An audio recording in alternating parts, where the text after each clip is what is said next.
We're all aware that the 1980s had some of the most bat-insane cartoon ideas ever created. Like giant pizza-eating turtles that know kung fu, bears that have mind-altering rays shooting out of their stomachs, and then we had giant kid rodents who played in a rock band. Though, for what it's worth, the Chipmunks weren't actually an 80s creation at all. I think most of us know the backstory of these characters by now. They were the creation of Ross Bagdasarian, who decided to make himself stand out in the music industry by making songs with a funny voice made by speeding up the recording and crediting it to 3 fictional chipmunks named Alvin, Simon, and Theodore, while giving himself a manager character named Dave Seville. This led to a 1960s cartoon series called The Alvin Show, which I've never actually seen. I did, of course, occasionally catch episodes of the second series from the 80s, Alvin and the Chipmunks. Yes, reboots were happening even in the 80s.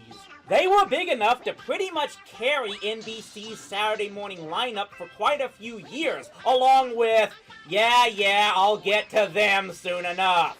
And along with the Chipmunk Adventure movie that quite a few of my colleagues have reviewed, there were a few primetime specials that I guess I should take care of. And with it being February, I guess I have to review a Valentine's themed special.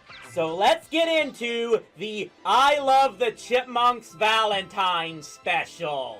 The show begins with the Chipettes in their treehouse and wait, didn't the Chipettes live with Miss Miller? I have some rewatching to do with this series. They're all making Valentines for their male counterparts, with Brittany dreaming that she and Alvin will be named Queen and King of the Valentine's Dance. Oh yes, we are going all teen drama on this one. Flip over to Dave's house and the boys, who themselves are doing the exact same thing for the Chipettes. At least 2 of them are. But don't mention that word in front of me. You know how I feel about Valentine's Day. Yeah, who knew Alvin reacts to Valentine's Day like Felonia Funk reacts to music? Turns out he was dumped on Valentine's Day years ago, and thus he now treats it like Chandler Bing treats Thanksgiving. Or like Irving on Kathy also treats Valentine's Day, I guess. So meanwhile, all the other guys in school want to take Brittany out to the dance, which is not creepy in any way, shape, or form, while Alvin's bros are trying to convince him that Brittany wants him to ask her to the dance. And meanwhile, all I can think of is, what part of the country do the Chipmunks live in for it to be this green and flowery and colorful around Valentine's Day? I don't think even Florida remains this lush in February. Also, why can't Brittany ask Alvin out? It's not like she's ever been a wallflower herself. Yeah, what a message on equality this special is. But Alvin is still too chicken to ask the question, so Simon and Theodore decide the way to boost Alvin's confidence is hypno-snooze therapy. Yeah, this was a whole thing in cartoons back then. And no, we're not going to have Alvin spend the rest of the show spouting quotes in a foreign language. It's even dumber! Their tapes get Alvin to start sleepwalking, where he turns himself into Casanova meets Zorro. Where did he get that costume from in his sleep? Who wrote this thing again? Cliff Ruby and Elena Lesser? The same people who first created the idea of turning Maniac Mansion into TV? Maybe I understand now why Lucasfilm handed that show over to Eugene Levy. So naturally, Alvin, I mean Captain Chipmunk, shows up at Brittany's like he's John Cusack in 16 Candles. And of course, Brittany completely falls for this shtick because this is TV in the 80s and is totally not looked upon as creepy whatsoever.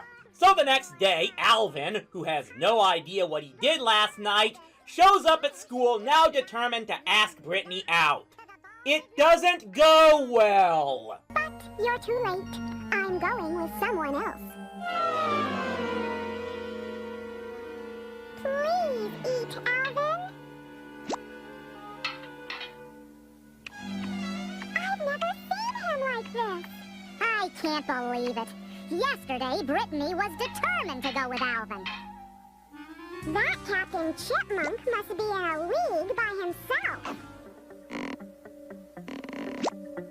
They used to say that about me. So now, obviously, with Alvin determined to prove to Brittany that he's better than this Captain Chipmunk, this means his unknown alter ego won't show up to take Brittany to the semifinals for best couple at the school. The result? Brittany goes anyway with Jeanette dressed as Captain Chipmunk, while Alvin goes with a blow-up doll that Simon built for him. I am going to need to shower for a week after this is over.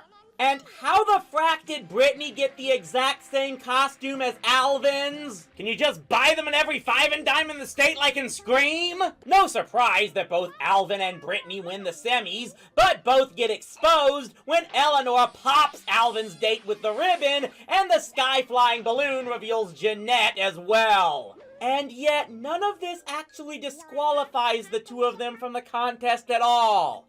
Huh.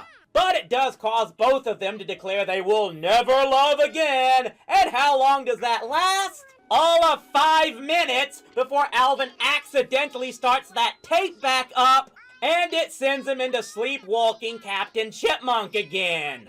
Really, these hypno-snooze tapes are almost as dangerous as lawn darts. But this time, Tornado gets feisty and throws Captain Chipmunk into a fountain, waking up Alvin and causing him to realize what's finally been going on. So naturally, Alvin realizes the best thing to do now is to explain everything to Brittany and show how it was all just a dumb mistake, and then tell Simon he'll never go along with one of his cockamamie ideas again.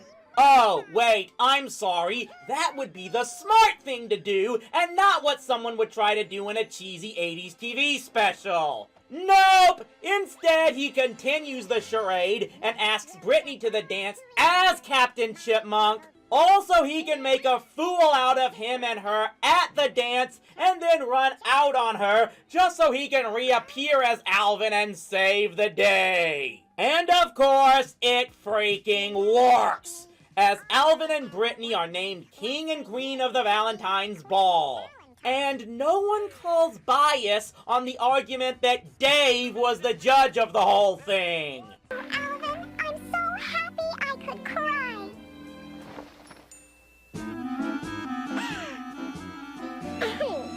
Your mask, Captain Chipmunk? You know, it suddenly dawns on me.